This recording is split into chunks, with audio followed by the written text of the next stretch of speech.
Os axiomas de Peano. Como sabemos, a palavra grega axioma tem na matemática o significado de uma verdade que deve ser aceita por princípio, isso é, uma premissa ou um postulado. As raízes da matemática são os axiomas. Durante os anos finais do século XIX, houve vários esforços para fornecer raízes mais fortes para a álgebra. Os números complexos foram definidos em termos dos números reais, que são explicados como classe dos números racionais e por sua vez são pares ordenados de inteiros. Mas o que afinal são os inteiros? Todo mundo acha que sabe, por exemplo, o que é o número 3, até que alguém tente definir ou explicar. Assim, a ideia de igualdade de inteiros é considerada óbvia. O matemático Giuseppe Peano publicou 5 axiomas a respeito dos números naturais. Por incrível que pareça, isso só foi acontecer no século XIX.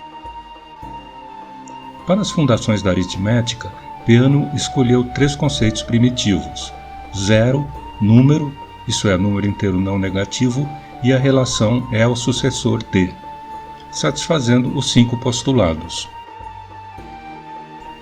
Zero é um número. Se A é um número, então o sucessor de A é um número chamado S de A. Zero não é o sucessor de um número. Não existem 2 números com o mesmo sucessor. E se uma propriedade pertence a zero e também é o sucessor de todo número, então todos os números têm esta propriedade. Este é o axioma da indução.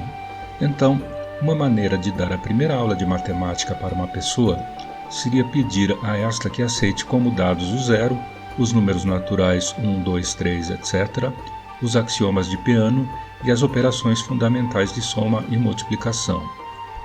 A partir daí, toda a álgebra pode ser desenvolvida. Por exemplo, tendo A e seu sucessor S de A igual a B, podemos definir as operações da aritmética com os números naturais. Essas são as operações comutativas, associativas e distributiva. As leis da aritmética para os números naturais parecem óbvias, porque estamos acostumados com elas. Mas você deve ter em mente que existem outras aritméticas em que estas leis podem não ser válidas. Por exemplo, na aritmética das matrizes e dos quaternions, a multiplicação não é comutativa. Definidas as igualdades 1 a 5, podemos extrair agora a relação de desigualdade. A relação entre 2 números naturais, A maior que B, significa que A pode ser obtido a partir de B adicionando-se uma certa quantidade C ao conteúdo de B, ou seja, A igual a B mais C. Isto nos leva à definição da operação de subtração, C igual a A menos B.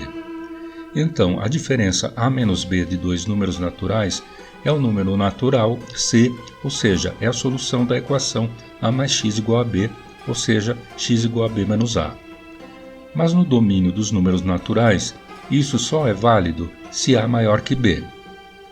Ocorreu um enorme avanço quando esta restrição foi removida pela introdução do zero, equivalendo a A menos A igual a zero, A mais zero igual a A e A vezes zero igual a zero, e dos números negativos menos 1, menos 2, menos 3, etc., em conjunto com a definição B menos A igual a menos A menos B.